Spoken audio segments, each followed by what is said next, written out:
Welcome to the final day of the 2020 Summer Series. My name is Ali Aruji from Team 5199, the Robot Dolphins from Outer Space, and I'm going to be your moderator for today. Thanks for tuning in so far. Throughout the past week, the Summer Series has featured top teams from Southern California in a variety of workshop topics. If you have happened to miss any of these past workshops and are interested in tuning in on them, the recordings will be available on the Robot Dolphins YouTube channel shortly. Today is our final day. We will be discussing the ins and outs of recruiting members and growing a team in this workshop session.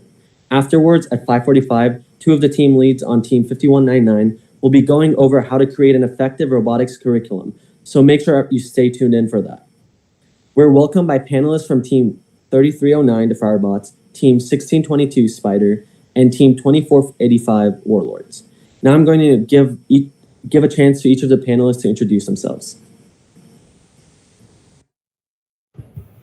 Hello, my name is Madeline Nguyen. I'm the Chief Products Officer on Team Spyder and also one of this year's Teams List winners. And I'm joined by our team treasurer, Mei He. Hello, I'm Luca Bonanno. I am the Business and Outreach Department Head for Team 2485, the Warlords, and I am joined by Chisato, who is our Director of Awards. And I'm Adrian Machado from Team 3309, and I'm the Vice President of Business there. Throughout the workshops, if you have any, the panel, if you have any questions, feel free to drop them in the comment section of the YouTube, and I'll be sure to get around to it.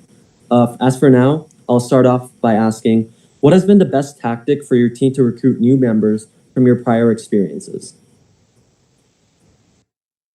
I guess we could go first. So I wouldn't say there's one specific thing that's really helped us grow the team. I think it's just a bunch of small things like just participating in school events like Club Rush, making sure that we're on the school website and just working with the school, and also mentoring a variety of younger robotics teams in our area, like First Tech Challenge and First League League teams at the middle schools who eventually filter into our school. And that really helps, I guess, gain a lot of interested students who also have some prior robotics experience.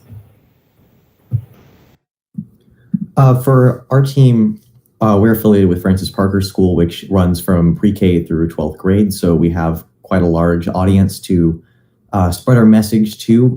We mostly market, obviously, to our middle school students who are coming up, promoting up into the upper school and will become eligible to join our team. But additionally, when we have new students coming to Parker for the first time, we appeal to them at clubs fair and through on-campus marketing. Additionally, like Madeline mentioned, we're involved in the robotics programs on our campus, both FLL in middle school, and we also, not necessarily directly affiliated with our school, but we also host 2 FTC teams on our campus.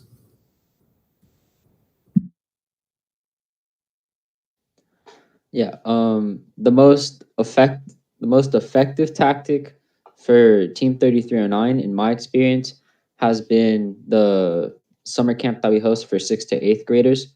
A lot of them attended in 6th grade, and then they like it, so they attended in 7th and 8th, and then they end up attending Servite and join the robotics team here. So they have a couple of years of experience, and they've been involved with the program. That's, in my experience, has been the most effective tactic for getting new members onto the team. Do you guys have any long-term business plans to grow your team down the line? If you do, could you please run us through it real quick? Something that Team Spyder has been doing this last, I think, year and a half is trying to get a robotics team or program in every one of the schools in our school district. And the ways we've been doing that is by hosting informational nights at all the schools and help gain interest in First League League and First Tech Challenge, as well as we've been hosting a ton more competitions, of course, not during COVID, but at our school, like First Tech Challenge qualifiers and First League League Junior Expos. So just in general, trying to increase the number of smaller robotics teams in our area.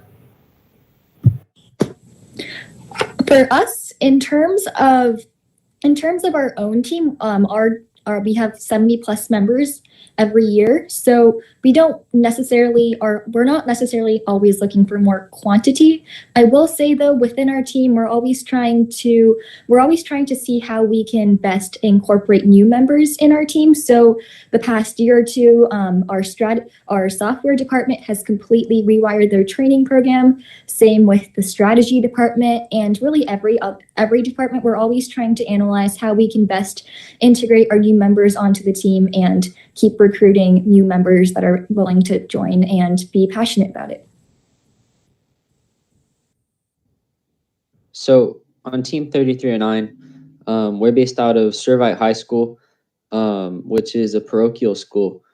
And that means since we're not necessarily in a school district and we're not part of a K through 12 school, we don't actually have kind of, in a sense, a feeder school or program. Servite typically gets maybe 3 or 4 kids from a bunch of schools. So something that we did was we created what we've called a PR robot. And it's almost like a little robot that we've created. So every time that we go to a school to present, this is also partnered with our school's student ambassador program. So every time that they go out to a school to make a presentation, they'll bring this robot.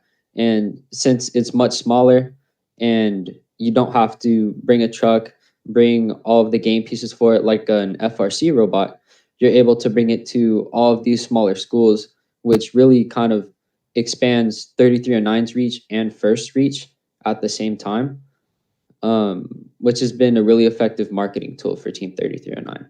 So keeping that going and kind of evolving that program, I think, will be really effective for Team 3309. Yeah, that's a lot of great ideas from all of you. What advice do you have for smaller teams who are looking to develop their team further, not only in competitive aspects, but also in further impacting their communities? Because I know a lot of you have experience directly sponsoring teams and allowing them to kind of start up and grow. So what have you learned from your past experiences on that? I would say mostly just hosting a lot of outreach events. As everyone has said, I think it's really important that you kind of market your team to the feeder schools, because those are the main schools that are going to your high school. So it's mainly going to be those kids. But I think just kind of hosting these kind of events also gets you out to other places, because I know that we've had kids from schools that are not necessarily our feeder schools join our team because they've heard of us. So just kind of marketing your team and getting it out there. It's my biggest advice.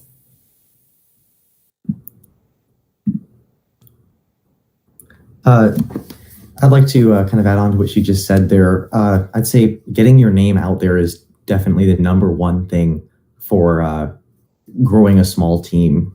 As a team that's been pretty large for my entire time on it, but I've heard a lot about how we grew, and honestly, making sure that you have a group of kids who are very committed to the team, kind of almost like the team elders, and having them be passionate not only about the team now, but the team in the future.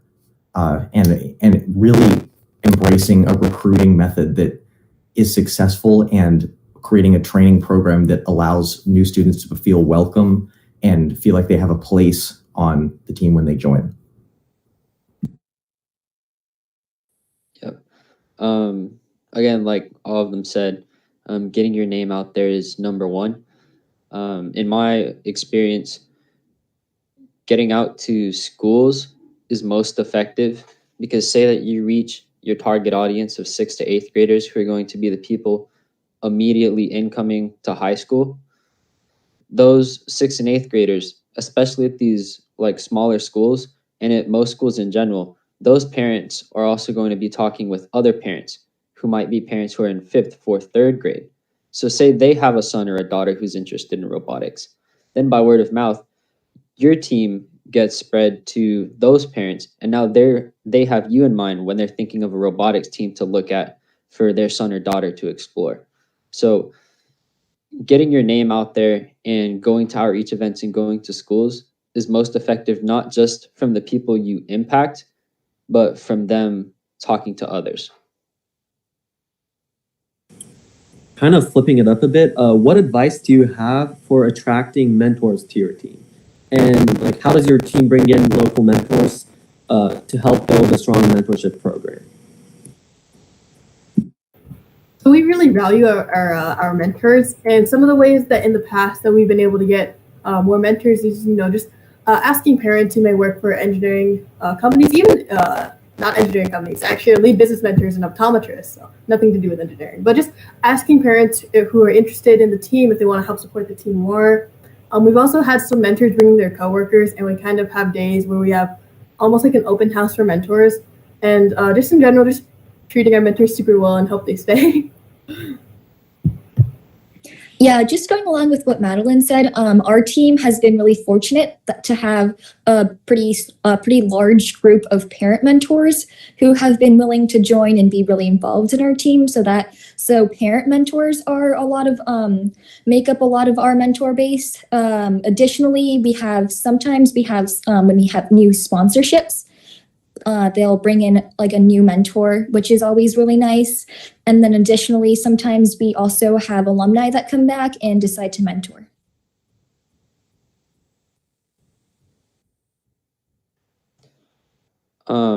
Asking parents, as they all said, parent mentors are really effective because they're kind of doubly invested in the team because their son or daughter's probably on it. So they really want to help out. And it's a way for them to spend time kind of with their family, so it's a double win for them. But asking sponsors and doing events with your sponsors is really beneficial because not only does it kind of better the relationship, but it also gives you exposure to kind of your target audience for mentors, because that's all of the people you're looking to reach out for, whether it's for business, marketing, engineering. You're at these workplaces kind of selling your team and asking for help. And a lot of the time, the people who are looking to be mentors are always looking to give back. And they're really excited to see an opportunity for them to not only educate, but give back to their community.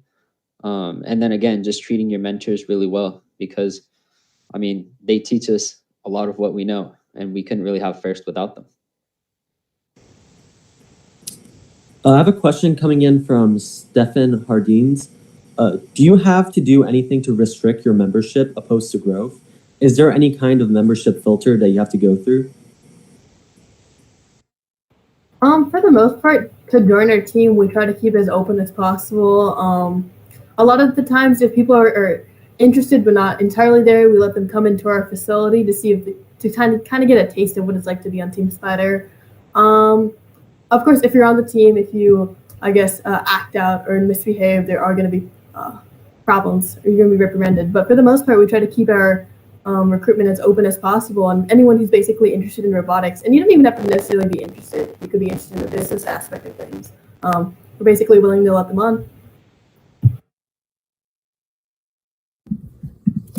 For our team, we have a similar open join policy, as Parker has a no-cut policy in all of its clubs and activities.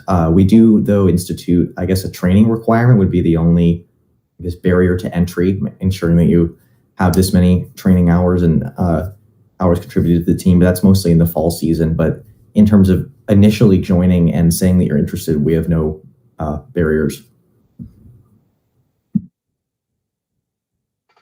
Yeah, for joining Team 3309, again, there's pretty much no barriers. If you're interested and you willing to show up, then you're kind of in.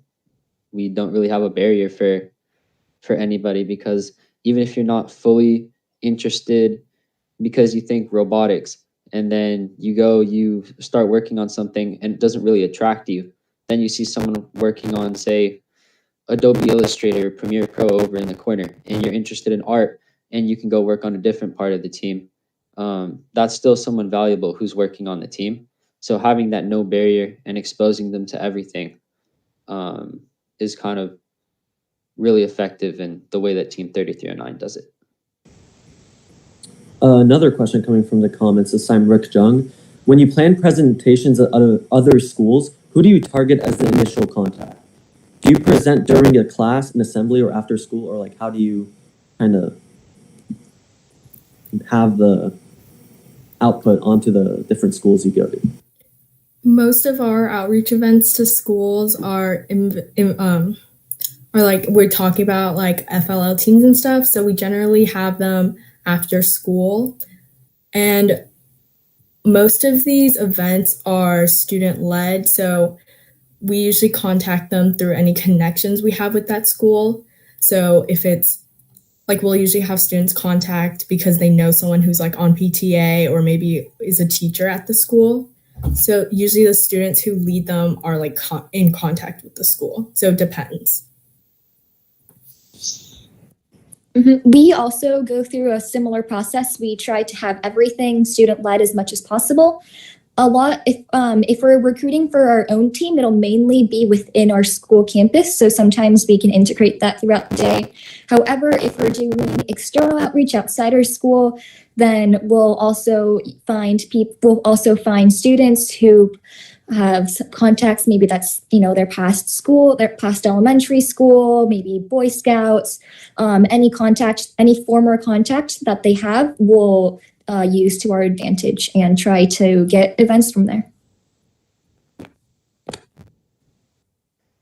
The number one benefit to having kind of the PR robot, as I mentioned before, is that robotics, like, we don't have to go out and look for all of these connections on our own. We've integrated with the student ambassador program at Servite so that when they go out to make these class visits, we also get to go and show off Team 3309.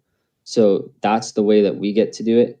And then as far as going to schools for other events, it's normally after school. We have a pre-existing connection there. Sounds good. Next question coming in from Ryan Griggs. What structures or activities are in place in your team to ensure your new recruits are being engaged and growing into the people your team and community needs?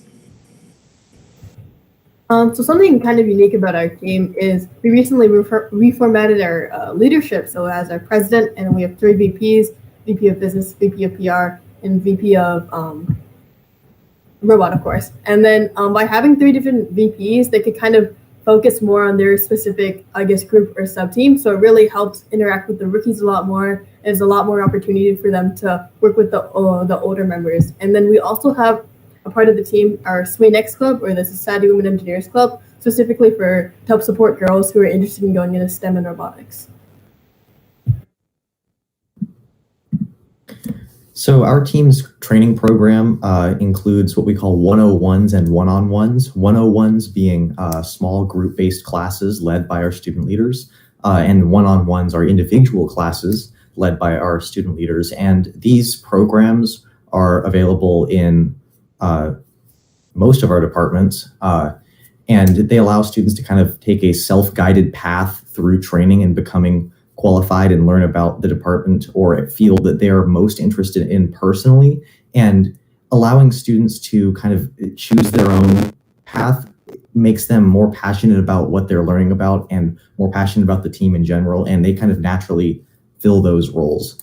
And as well as what Madeline talked about, we have a women's program called W.A.R, which you may probably have heard of. Not only is it present on our team, we have chapters across the country and internationally. And it's a really great program that we've created to have women kind of embraced on our team and brought in to STEM in a way that many of these girls joining our team never thought would be possible.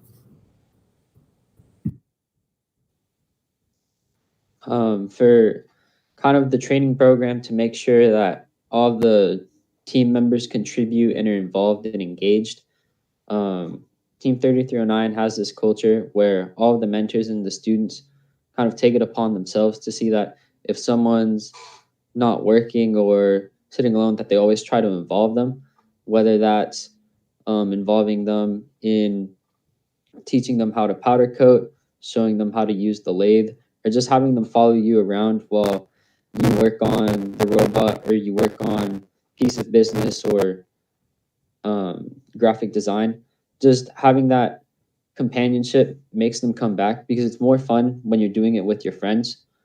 And also, they're learning something because when you can be working on something, you're involving them and you're teaching them while you're doing it. So making sure that everyone's involved through a team culture makes it a lot easier because it's not just a training program. It's a constant environment where learning is encouraged. Going back to our anchor questions for a little bit, I know 3309 already mentioned this in your demo robot, but for the rest of you, to what extent does your team utilize demonstrations of your robot at local schools for recruiting? Like, do you guys take your robot as well as the game pieces to the events, or do you just not take anything at all? And how does that work for you guys? We usually take our past robots and we'll take like the essential game pieces that are like that the robot uses and can like make a demonstration with. When we bring the robot there, we have it like run around in the corner so that it can like show the kids what it does and interest them. But yeah, so that's pretty much it. And then actually on top of that, for some of the international events that we host, like when we went down to Paraguay, we actually brought a bunch of mini robots and then we made a mini game for them to play with. And then I'm pretty sure in Paraguay we had like 2 different robots that we were able to allow kids to use and demo. Yeah, we rarely do outreach events without bringing a robot or at least something moving. So we'll try to keep our past robot functioning at least at a bare minimum level, and we'll bring parts as if we have space for it. But I think the robot is, it's very visually appealing, and it's what initially draws people in. And then you learn more about FRC and your teams more specifically a little bit later on. So I do think that if you have a functioning robot, there's no reason not to bring it along.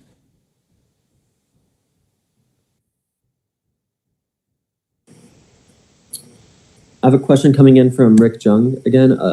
Do you specifically reach out to coding classes to find people who can program? Or I think more generally, if there's an area that your team is lacking in for the upcoming season, do you have any processes for kind of like direct marketing at certain skill sets that are beneficial to your team?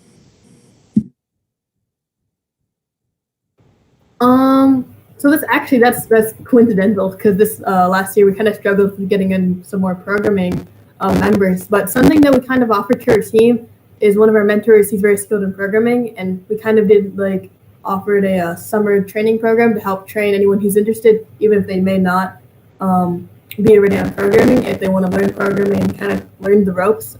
So we offer that to our team as well as we outreach to some of the newer members to our school or incoming freshmen if they're interested in really learning the ropes for programming and possibly becoming our new programming lead. So just kind of, I guess, putting out more opportunity for that specific sub-team, I would say, is probably your best choice.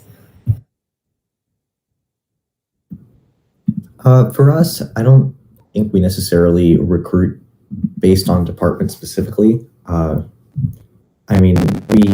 recruiting is solely based around who comes to our school, either through the middle school or through a new admission. But as far as I know, I don't think we've ever really recruited for specific departments. We kind of allow students to choose what they want, and we've never had huge issues in not having enough students in one area or another. So, yeah. Yeah, typically 3309, we just have anyone who wants to join the team, is on the team, kind of find what they want to pursue. And then specifically for programming this past year, one of our mentors was actually kind enough to be doing programming presentations available to all the students who are interested. So that way, we're very fortunate to have mentors who are motivated to take it upon themselves to train the students. But that's probably the best way, in my opinion. Just having whoever has a natural passion for it and then encouraging that passion as much as possible. We have a question coming in from Myra Garrett. How do you appeal the business aspect of FRC to new members? I'm not sure if we have like a specific like thing that we do, but I know that I joined the business team because, well, partly because my friends were in it, but I think that we do this thing at the beginning of this before the season starts where we take all of the kids and we run them through all the different types of sub teams. So I think that's one way to kind of market for all of the sub teams, not just specifically business, because that way everyone gets a chance to see what each sub team does and then they can choose from there. We mostly rely on word of mouth to just spread the message of what exactly business and outreach does, because I think we do more than people initially realize. And like she said, we also, when we market to our middle schoolers, our 8th graders in the spring before the summer season, we do have a slideshow prepared that takes them through every department of our team and gives them a brief overview so that they at least know a little bit about what they're walking into.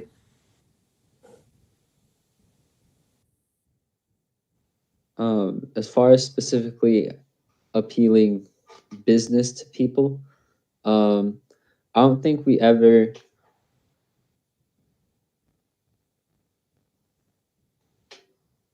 let me consider this.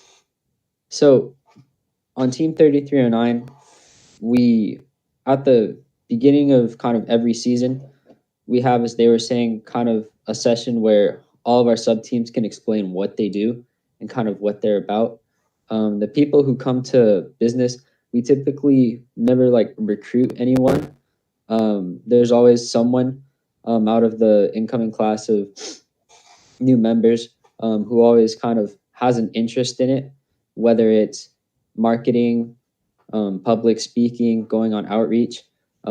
There's always someone who has an interest in some facet of business, so they'll always come up to us, and then we just kind of tell them about it and then involve them as soon as possible.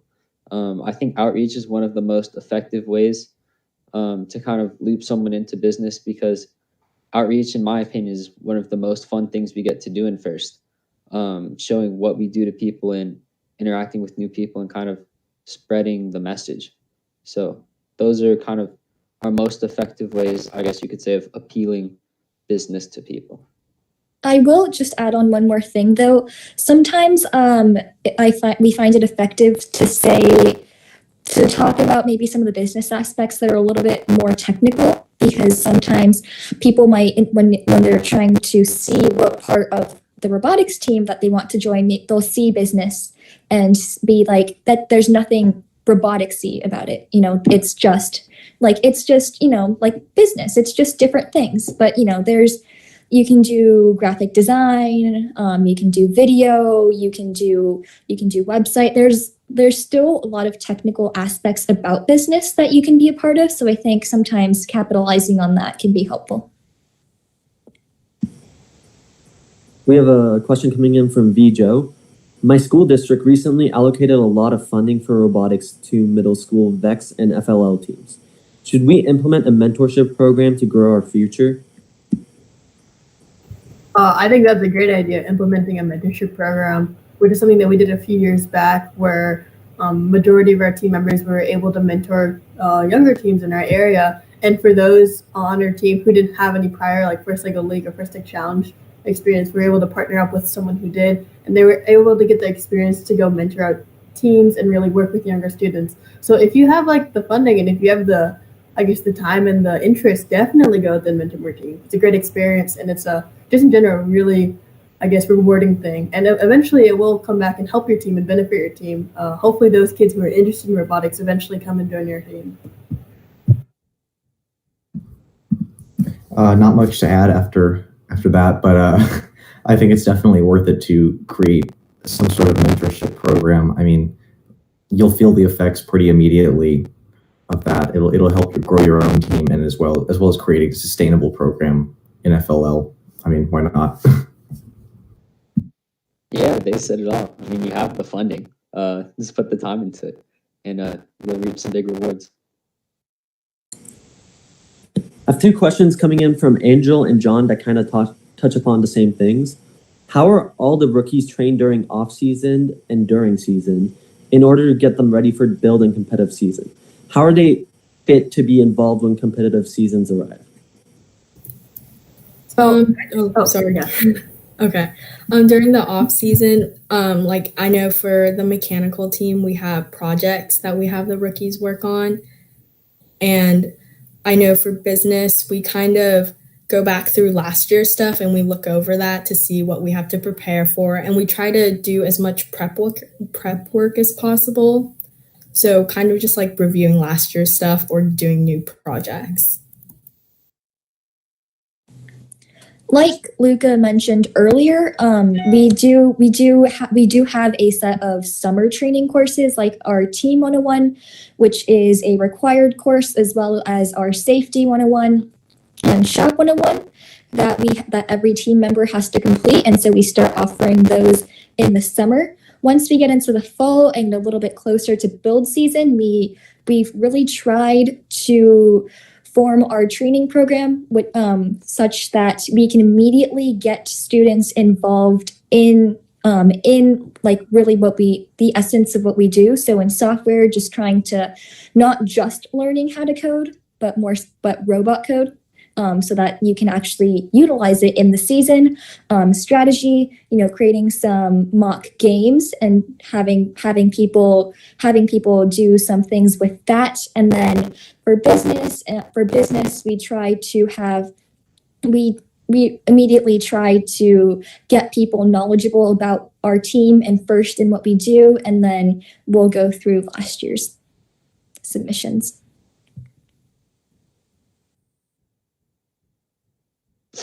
Yeah, just off-season projects are a really effective way to make sure that not just new members, but everyone is honing their skills and that they're going to be prepared for the build season. Specifically, we have something called mock kickoff, which is right before actual kickoff, where we'll go through our entire kickoff process from beginning to end using an older game. And that really prepares all of the new members who've never been through anything on kind of what to expect and what to look for. You all kind of touched upon what you do to kind of train members, new members coming in for your season. How do you kind of keep that up during season? Like, how do you incorporate newer members who might not be as experienced into your competitive season build? And on top of that, do you actually continue teaching them during season, or is there kind of a cutoff that's the learning kind of stops and the doing starts? I think something that we really like to do is making sure they're working in small groups with rookies and more senior members. So even if they recently joined the team or they joined the team a little bit later, they're able to have that hands-on experience with the senior and kind of work one-on-one and kind of pick up things along the way. And I guess for people who do join in later, that's probably their best way to learn, even if they did miss out on previous training.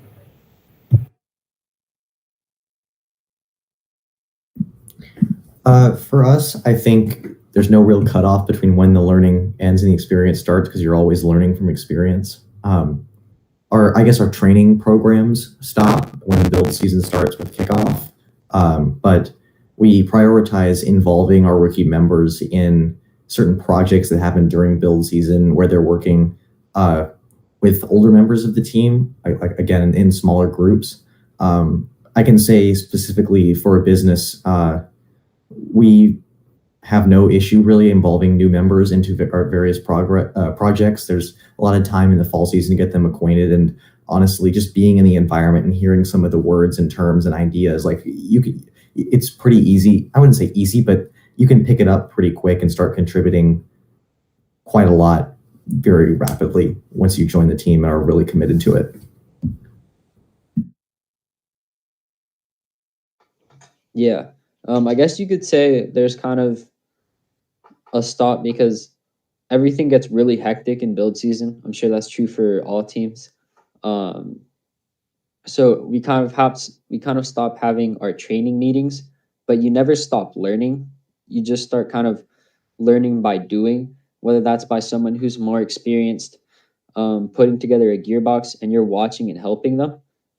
You're always kind of learning even as you're working on it, because as you gain that experience as you're a newer member, that means that as you go on, you'll know how to do it the next year. And then maybe the year after that, you're experienced enough to show someone who's now a new member on the team how to do it.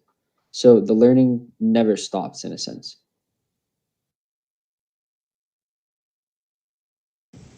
How do you ensure that your team is sustainable in terms of maintaining your knowledge throughout different seasons?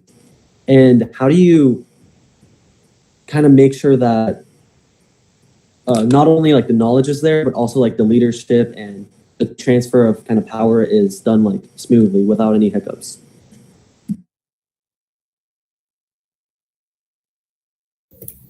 So for us, talking about leadership specifically, each leader usually has like a deputy that kind of does the job with them. And the deputy is usually a lower classman, so that when the leader leaves, we'll have the deputy to step up and take their place. And then for the rest of the team, I guess it would be like through documentation. So like we just kind of know everything down so that we can look back on previous years and know like what worked and what didn't, so that we can use that for the upcoming season. And then for robots specifically, we do like build reports every week and making sure we're always communicating with the mentors and make sure we have meeting minutes, all that normal stuff. We have worked really hard to solidify our leadership structure. So we don't have a president, but we have four department heads this year. Which is build, strategy, software, and business. And so, and then we'll have some leaders below that. But after every season, we'll go through like reflection. Maybe we'll have a meeting or two just about what went well, what didn't go well, and then to make improvements for the next season. And then before the summer season, right before the summer season in like May or June, our head mentor will finalize the leadership committee for the upcoming season. And so that no one, like after that's decided, no one can touch that, and no one can touch that. We just go along with it. And then in terms of knowledge, it's kind of just an unspoken rule on our team to always be involving younger members, rookie members, so that the knowledge doesn't go to waste. It doesn't leave after a member graduates. And so we really try to emphasize that in our training programs. Yeah, the one-on-one experience of kind of passing on the knowledge, in my experience, is most effective. It happened to me when I was a freshman and I just joined the team. And he kind of put me through everything that I needed to know to start like doing my own things in the business team on Team 3309. He kind of set me up to learn and kind of grow into like leadership skills and the business skills that I was going to need to work on the team and contribute.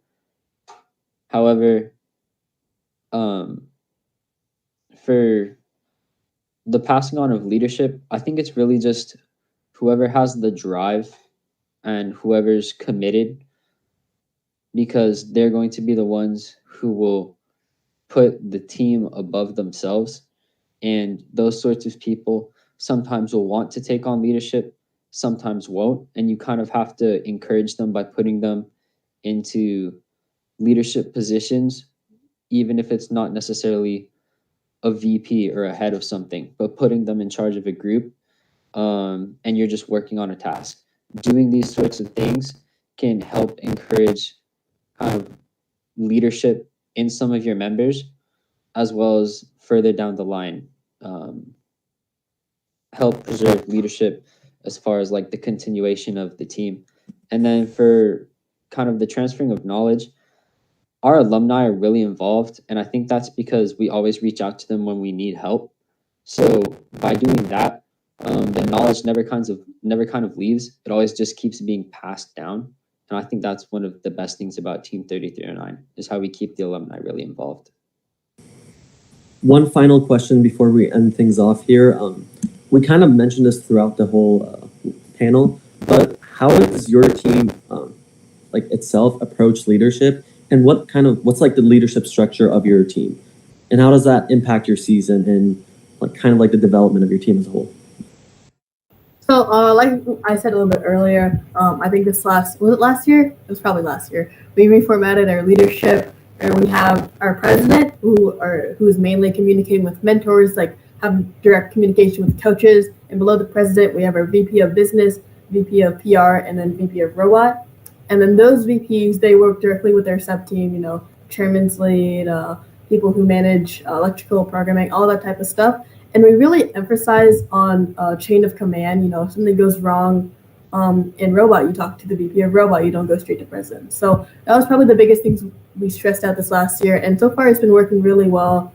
Problems that show up, we're able to effectively take care of them and stuff like that. Our team has a bit of a different model. We don't have one person who's at the top like a president. We have our now 4 department heads. So build, design, software, strategy, and business and outreach. And then below each one of those, we have a couple of sub-department heads. So our director of design and our drive team director. And then below that, we have some additional directors, project sub-leads as well. I guess chain of command isn't as prevalent when you have more of a spread out leadership structure, but it is still important that we hold those responsible ultimately all the way up to the department heads for the actions of the department. So a bit of a different model, but I think it's something that works really well. And the department heads tend to work together quite a lot, kind of creating more of a committee role as opposed to one person in charge of the whole program. So with our team, we're not as big, so we're a little bit more concentrated. We have our president, and then we have our 6 vice presidents. So that's business, marketing, operations, mechanical, programming, and we have one more that I can't remember off the top of my head. But we don't really have heads under them. We have those 6, and they all work with the president and the mentors. So it's kind of just like a tight group.